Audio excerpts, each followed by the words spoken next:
Ladies and gentlemen, put your hands together for Sean Connor.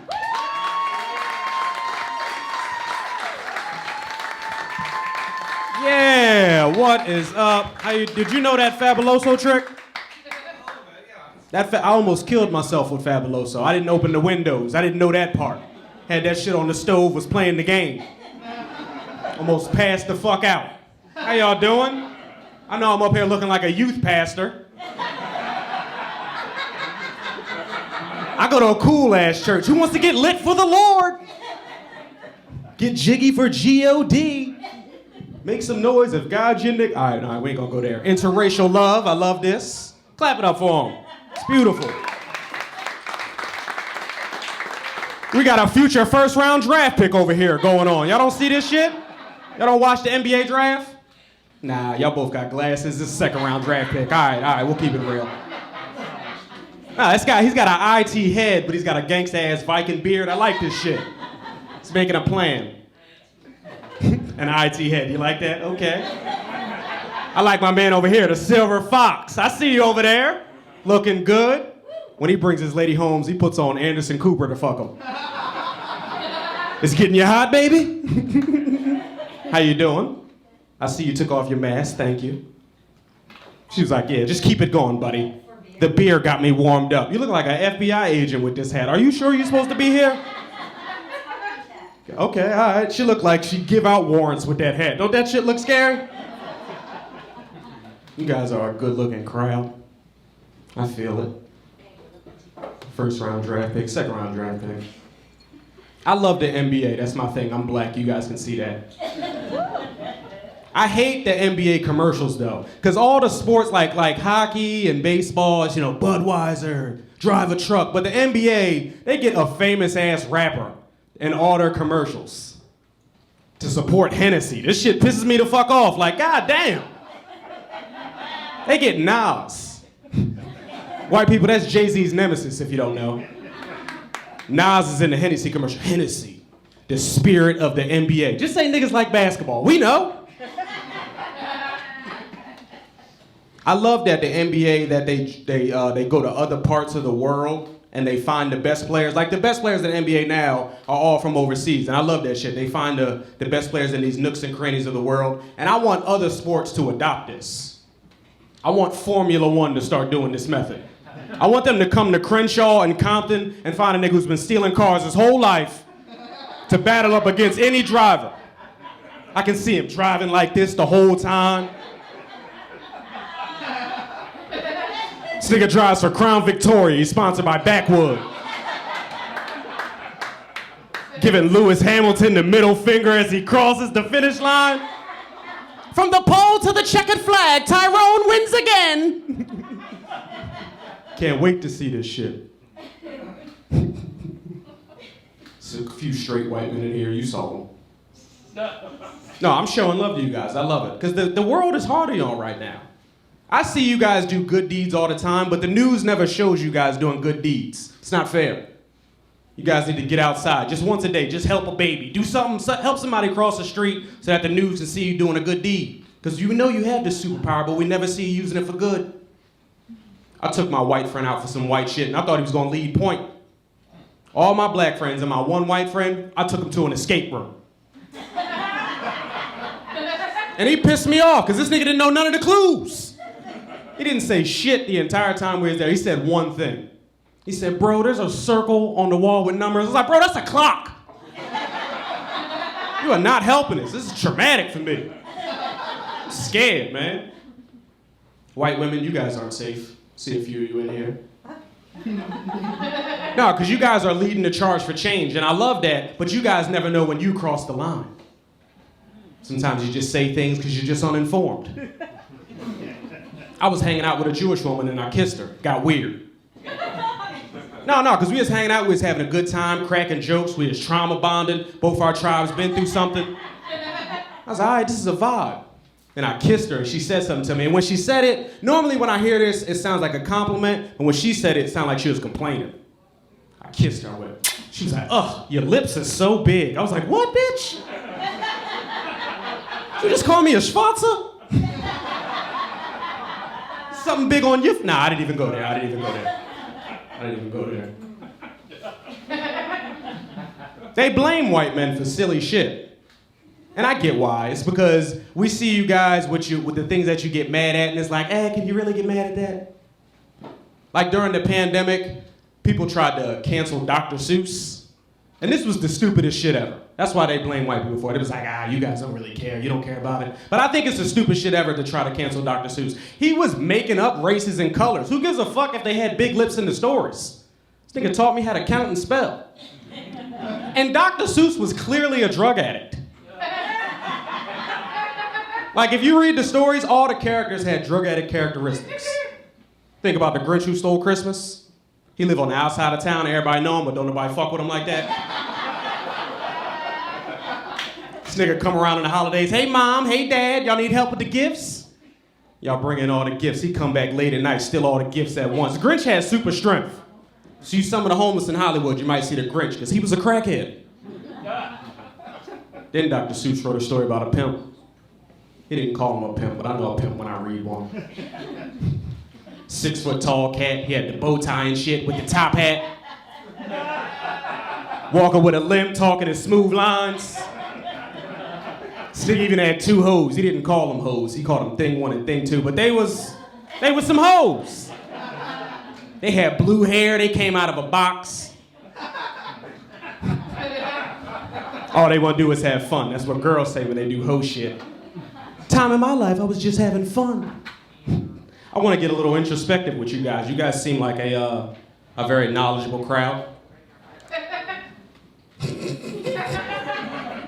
No, I like it. No, come on in, sit down, have a seat. We're getting ready to get nasty. She's like, oh, word, fine, right on time. Any of you guys take psychedelics? Yeah. Come on. I knew you, Willie Nelson, back there. I knew you did.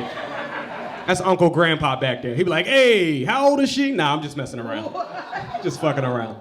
No. There's this new thing out called microdosing, which I just call being a pussy, because that wasn't around when I was doing fucking shrooms and LSD. There was no rule, there's no pharmacist rule when the drug dealer gives you your mushrooms. He's never like, all right, take 2 caps in the morning, take 2 stems at night. There's none of that shit. So the guy gave me an 1/8, and I ate an 1/8 of shrooms. I didn't know how much to eat. I'm on the beach with my girlfriend, wigging out. Stars in the ocean just coming together, one big spiral. Like, this shit isn't working. Joe Rogan lied. And my girlfriend, she doesn't give a fuck how this shit affects me. I'm trying to explore my psyche. She's like, is your dick ready? Can you fuck longer? Can you go harder? I'm like, God damn, all you want is sex on the beach, you animal. Trying to realize if I can cry over here. So I'm giving her what she needs. I'm giving her the attention she deserves. And it gets a little weird because a homeless guy comes up and starts pleasuring himself to us. And I feel his plight. This guy's got no data package. He can't go on Pornhub. He's got to get it how he lives, all right? Real live action is the only thing that he can imagine. But it got a little weirder because I'm on top of her. We got the little towel down. And he was like, hey, bro, can you hit it from the back? I was like, you can't make requests. This ain't no search bar, nigga. You gotta be into what we into. And then my girl, she got a little nervous and she was just like, I think he's watching us. So his plan was to just lay down and stay still. I was like, nigga, we can hear you breathing. This is not Jurassic Park. You just moaned over there. Then the shrooms really started kicking in. I'm performing for him now. I'm giving a little extra to the stroke that I really got. But I don't know, the synergy kicked in and I busted and he busted. The only person who didn't bust was her. This is the weirdest threesome I ever been a part of, man. Shit was fucked up. Then I realized I was kinky when I came back to reality. You ever found out that you're kinky? Because I feel like everybody's got a little kink in them. Like, kinks are like credit scores. Everybody's got one, no one wants to say theirs out loud. Especially rich people, they're like, I'm all vanilla. Eyes wide shut who? But kinks, everybody's got them. We all searching stuff on the search bar. He gave me his eyebrows like, yeah, all right. You look like you jerk off to old school porn specifically. Like you don't even like new stuff. Ron Jeremy fucked another one. I'll be like, God damn, all right, okay. Kinks are cool though. I'll tell you guys my kink, my credit score. I'm considered a creep though for this, and I don't know why. I like feet. That's right, I'm a monster. I don't know why this body part specifically is shamed though, because we can't shame, lifestyles or body parts, but we can shame this kink that I like feet. And there's a whole bunch of girls on Instagram selling feet. I feel like I'm supporting an economy. I feel like I'm helping this situation. I think it's because feet are low to the ground. Because it don't matter what you're into, everybody likes booty. Everybody likes a nice ass. And one of them shits, the other one makes toe jam. I can't rub my dick on toes? If I like big butts, I don't lie, but if I like feet, I'm a creepy guy. It makes no sense to me. Shit makes no fucking sense at all. This is how I found out, FBI agent. This is how I found out I was a creep. So when you're scrolling through the database later, you'll have the backstory. This is how I found out I was a creep, because the beautiful thing about women, you guys have self-love.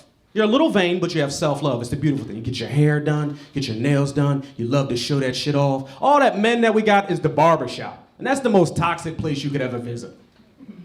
All right, I won't get into that. I'm getting into some traumatic shit, fuck it. But the beautiful thing about women, you guys have self-love and you love to show that shit off. And you may not know that I'm a creep yet, right?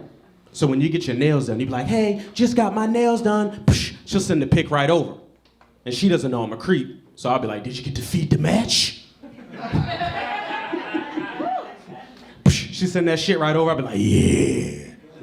This is how I found out, though. This is how I found out that I was a monster. I'm sorry to make you uncomfortable. You're like, oh, God. I wonder if he can see my fetish in my eyes. It's all right, buddy. I can tell yours. Love and connection. Ain't that beautiful? Fuck that. Nah, that's weird. This is the type of guy who jerks off to amateur porn only. They're a real couple. I'll be like, they're still acting. They got traumatic situations at the house. They just got into an argument. This is content related. Nah, but this is how I found out that I was a monster. She sent the pic over, and the first thing I said when I saw the pic, I was like, look at those little piggies. I was like, little piggies? Ugh. But I couldn't wait to take them to the farmer's market. I knew it was something wrong with me, man. I knew it was something wrong with me. I hate that you gotta have political opinions now. No, it's good to be informed, but like, I didn't know nothing about Roe v. Wade. I thought this was a new pay-per-view fight. Had to get informed. I had a one-night stand in Texas, and now I'm a father. No, that's all good. I talk to the kid. We watch Coco Melon twice a week. I'm not a deadbeat dad, I'm just a free spirit father. She's like, oh God. He's opening up to us up here. I am a little bit. I'll tell you guys one more thing vulnerable about me. And I'm a little insecure about this, but I feel like you guys are family now, because you listen to me say nigga 37 times. And I'm insecure about this, but I have an unusually large dick hole. Ain't that shit crazy? Shit pisses me off, man. Shit pisses like my penis is cool, but the dick hole is just way too big, like. And I'm ashamed to tell you how I found this out, but I will. But if you could imagine, the tip of my shit is like the end of a Tabasco bottle. You know how when you tip it over, it's always too much that comes out? It's never the right amount of Tabasco. You just want to dab and it's like, oh. Shit pisses me off, man. I found out because I gave myself an old school STD test with the fucking cotton swab. And that shit just went right in. It was like, it didn't even, I could twist it around. I didn't have to lube it up or nothing, buddy. Yes, I am a nasty fucker, you guys. You guys seem like you're in relationships in here. Yeah. Interlove, that's your new nickname. Interstellar, they're defeating the galaxy. I'm glad that I'm doing better now that I live in LA. Like the last comic told you, she lived in a bunk bed. I've experienced this too. It's called hostel living. I don't know if anybody knows what a hostel is, but the movie has nothing compared to real life. Shit is scary. I call it homeless plus. Because the homeless people know, it's like you signed up for the plus version and didn't unsubscribe so they still get you a couple dollars a month. Shit is fuck up. The homeless people know to congregate right outside the hostel because they talk shit to you. Because you think you better because you got a roof over your head. You ain't better than me. As I step over them in the morning, you ain't better than me. And they right, because if they have a good day being homeless, they could just be my roommate. Go through withdrawal in the top bunk. Can I use your charger? This is my 2x2 area. When you live in a hostel, sometimes you gotta be a layup guy. I don't know if you guys know what this is, a layup guy. That's when your girl's house is better than yours, so you lay up over there all the time.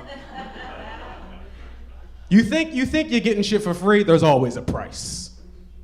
I want to tell you, he looks like he's been there before. Okay, I see you. Back in the day, before Ron Jeremy. All right, cool. No, when you're a layup guy, I want to tell you, you can't take no nights off in the pussy. You have to average a triple-double in the pussy. You gotta be slam dunking in the pussy every night. You cannot be like, hey babe, I had a long day. A long day doing what? It wasn't working. You be like, oh, okay, all right. Let me slide these boxers off, I'm sorry. You gotta be hitting crossovers because there is always a draft pick ready to take your spot. And he will come lay up in that pussy too. He will watch Netflix. He won't even jerk off. He got self-control. But now that I'm doing better, I get to choose women that are actually good for me. And I'm proud of that. Now, when I go over a woman's house, the first thing I do, I go in her bathroom. And I'm peeling back that shower curtain. I want to know what kind of soap she has. That's right. I went over one girl's house. She had a bar of Zest soap. I was like, bitch, what are you doing with this? What do you got, athlete's pussy? Why do you have this in your house? It's for the heel of my feet. Fellas in here, you're dealing with women. If she has a Summer's Eve or Honey Pot, you can trust that pussy. She is a mechanic, okay?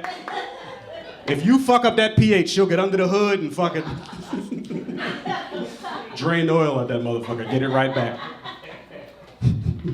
There's another soap that you have to watch out for.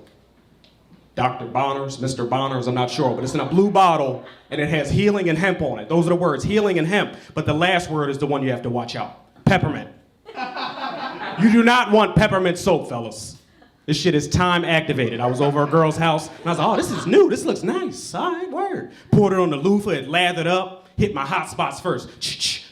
By the time I started washing the rest of my body, my dick shriveled up and felt like a Christmas candy cane, motherfucker. In the fucking shower, hallelujah. Shit is shriveled up, all crinkled and shit. Gotta know your value. You gotta know your value, fellas. Because women shouldn't be the only one, about hypergamy. Just learn about this word. You're like, oh, where's he going with this? I do. I give out dick according to the amenities in her house. If she just got an air mattress, I'm just hitting it from the side. I'm not even... If you ain't got no headboard, I'm not giving you head. What are you doing? You can't be a queen. You live like a chambermaid. If she has white appliances, I can't give her the real stroke either. I can do better than that. Silver appliances only. I believe in myself. But if she's got an in-home washer and dryer, I'm nutting in that pussy, because that's a house right there. We can build a family. Believe in me, girl. Wash my shirts and iron them, and I'll take us places. There's a lot of things that are accepted now that weren't accepted when I was a kid. Some of them I'm cool with, but some of them I'm not. I fucking hate that anime is accepted. That used to be a quirk of mine, that I liked anime. I was like, oh, I can go home, this is my guilty pleasure. But now everybody can wear Dragon Ball Z t-shirts with their Jordans and still carry a gun. Like, how you a killer when you know what a Kamehameha is? Shit don't make no fucking sense. I had to earn my stripes when it came to anime. When I was in elementary school, the kids, they gave me a nickname when I told them I like anime. They used to call me gay, just for liking fucking Japanese cartoons. Well, these niggas is fighting. I learned how to fight from the TV. That's how I lost my first fight. We was doing that shit on the playground. Young boys, they don't really want to fight. We was bumping shoulders. Hey, you hit me, you hit me. All right, push me. All right, push me again. This kid squared up. I went, ah! I thought I was supposed to charge up. There was always an episode of charging up before there was a fight. This nigga punched me in the face. Not instant transmission to the nurse's office. Shit fucked me up because I developed a complex because I wanted to get a little pussy. Decided to hide the fact that I like anime, not even realizing girls who watch anime, the best pussy. Seriously. My anime of choice was this shit called Naruto. If you've never seen this shit, these guys are ninjas, they got headbands, they weave hand signs that activate their powers. The kids in your high schools that wore orange jackets, they used to run like this. Those were the Naruto kids, all right? That Naruto shit saved my life. Because where I'm from in the suburbs of Jersey, gang culture really isn't that prevalent. But in the greater Los Angeles area, you cannot flex. You cannot front on that shit. If anybody see you throwing up any kind of signs, they're gonna press your ass. And I had a little tequila in me. I was listening to Future. Stood up on the couch in the club. And somebody came up to me, an official, an affiliate. He came up to me, he was real respectful. Hey, what's all that shit about, cuz? I immediately got my Naruto bag. I went, Kakebushin Ninjutsu! He's like, you an anime nigga? And I ran away like this. Before I get out of here, I want to give you guys a little bit of piece of advice. There's some men in here. If you are in relationships with women, try to find a TV show that y'all like together. Whatever TV show that she's into, just get into that shit. Whatever housewife she hates, just hate that bitch too. Whatever you gotta do to get an hour apiece in the house, just try it. That's what I do with my girl, but I like to keep it spicy. I'm the fire in a relationship because we don't argue that much at all. So whenever we do get a chance, I get a little petty. I argue during the TV show. We were watching WandaVision, and I was like, babe, you see how even though everything's going wrong, she's trying to act like she has it all under control? Does that remind you of anyone? But my girl's clever. She's like, you see how she has to take care of the whole community, the kids in the house, while Vision flies around in this dream world? Does that remind you of anyone? It's like, you clever bitch.